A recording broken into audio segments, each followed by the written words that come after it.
give my speech over the legalization of drugs. Do drugs and violence coincide with each other? There's definitely two different sides to that question. And also, do drugs affect public health, our economy, and our culture? Of course, there are two different sides to this as well. I'm going to talk about the side who believes drugs increase all of these things. The legalization of drugs increases the amount of public crime. According to the DEA, 6 times the amount of homicides committed by people who are under the influence of drugs rather than the people who are trying to find the money to buy the drugs. That means people who are actually under the influence commit more crimes than the people who are just trying to find the money to get the drugs who can't get the drugs and therefore kill people because they can't get the drugs. Donnie Marshall, who was a deputy administrator of the DEA, said, "A misconception that most drug-related crimes involve people who are looking for money to buy drugs. The fact is that most drug-related crimes are committed by people whose brains have been messed up with mood-altering drugs. Not only does the crime affect the person using the drugs, but it also affects the victim which the crime was set upon. People who are committing the crimes are also hurting the people who they obviously hurt in the crimes. Just because the drug would be legal if it were to be legalized doesn't mean that the person is less violent, so legalizing the drugs wouldn't make crimes decrease. But not all the drug-related crimes are violent crimes.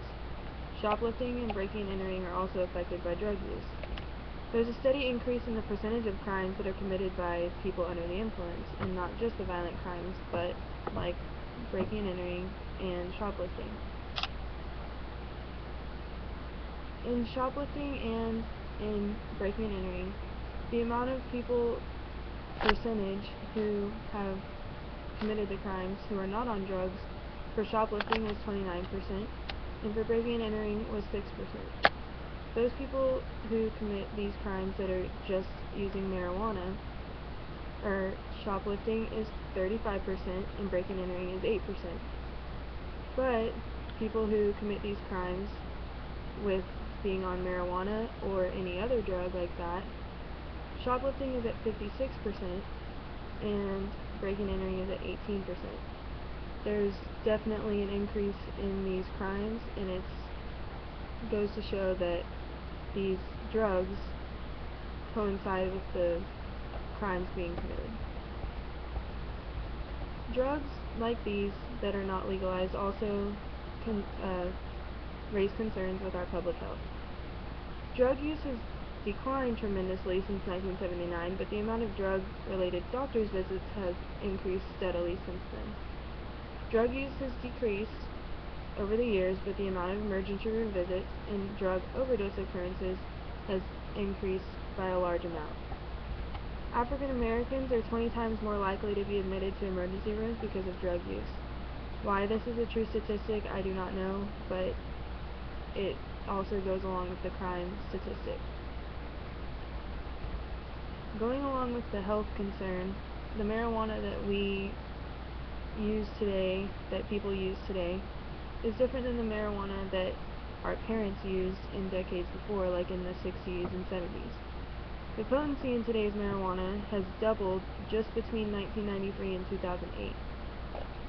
The increase of the potency in the marijuana, it may have underlying consequences that are not seen every day or seen by doctors of that matter. This may also be why there has been an increase in admissions to the emergency rooms because of the drug. Drugs have created a lot of debt for our economy. Every year, our economy has spent more and more money on drugs.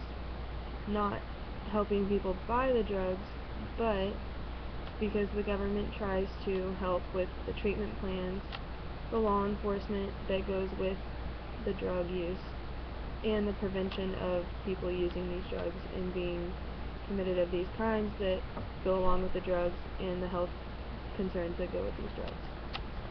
Each year, the amount of money has been spent on these things has increased largely.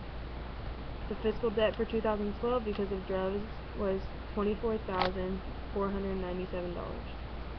For 2013, the continuing prediction of this debt is up to $24,536, which is just about, it's less than $100, but still in 1 year. And already, just for 2014, the prediction is up to $25,393, which is almost $1,000 in 1 year difference. Each section of the drug debt, treatment plans, law enforcement, and prevention has steadily increased. The reasons I have listed above seem to make so much sense as to why drugs should not be legalized. I hope that you can agree with me in that, and that also Joseph Califano, the author and member of President Johnson's cabinet, stated, "Drugs like marijuana are not dangerous because they are illegal. They are illegal because they are dangerous." And that seems to be very true in what I have put into this. The increase of crime and the increase in emergency room visits by people who abuse drugs is another reason as to why these drugs should never be legalized or thought to be of good behavior by youth or adults. Because another statistic says that the addiction percentage is higher in youth than it is in adults because of our systems in the youth. But I hope that you can agree with me in hoping and praying that the legalization of drugs does not happen.